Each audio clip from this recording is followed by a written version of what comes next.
When I first reviewed the will, it definitely piqued my curiosity. It had a statement in there that said, upon my death, I direct my executor to euthanize all cats that I may own at my death. And I found that to be a very highly unusual statement. I've certainly never seen anything of the kind. And when you read on in the will, you notice that she leaves her entire estate to animal charities. And so it just didn't make any kind of sense. Obviously, she cares for animals. I don't know why she thinks hers needs to be put down at her death. We definitely felt an urgent need to address it right away and said, I think we need to file an emergency petition to get direction from the court to find out what our options are, what our alternatives are. In Illinois, having done the research, we did not find any controlling case law which would help the trial court determine what to do. As a precedent, Illinois courts of review, the appellate court level, had not decided this issue. There are cases from other jurisdictions, such as Vermont, Pennsylvania, and even Canada, that found similar provisions in a will to be void because they are against public policy.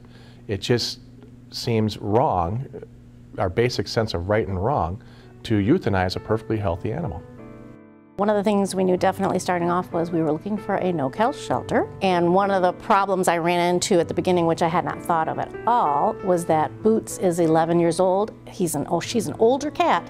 And right away, most of the shelters said, unfortunately, we do not take older cats because people are reluctant to adopt an older cat, and the whole purpose of the shelter is they want to have them come in, but then they want to adopt them out so that they have a home. You've heard curiosity killed the cat. In this case, curiosity at a bank actually saved one. Yes, Boots the cat was about to be put down, but an alert bank official worked to block the execution, going against the wishes of Boots' late owner. Jim Williams tells us all about it. As you can see, Boots is a friendly cat. Didn't mind at all being held by a stranger. She's lovable, she's playful. Although she's 11 years old, she doesn't act like it. It's hard to believe someone wanted this perfectly healthy cat euthanized. Even harder to believe it was Boots' owner, Georgia Lee Dvorak.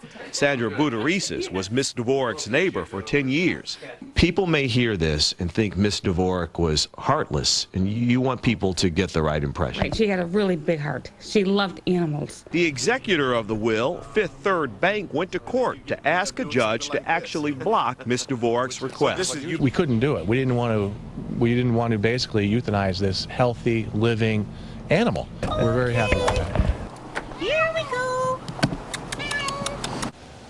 There she goes indeed. Folks at the bank also donated cat supplies and food to Boots' new home, a cage-free sanctuary in Andersonville. Now Jeffrey Schmidt of Fifth Third Bank recommends you set up a separate trust for the care of your pets. When you die, Rob and Kate, Miss Dvorak had no family members, and the neighbors we saw in the piece, they're allergic to cats, so they couldn't care for Boots. Curiosity finally saved the cat. Yeah. We love a happy ending. Yeah. It's an adorable story, Jim. Thanks. Thank you. Tonight, have you heard about Boots yet? Boots is an 11-year-old cat. Boots, the 11-year-old cat, was delivered to her new home today. The Berwyn woman. A cat spared from being euthanized after her owner died. Well, this one proves the cats really do have 9 lives. 11-year-old Boots found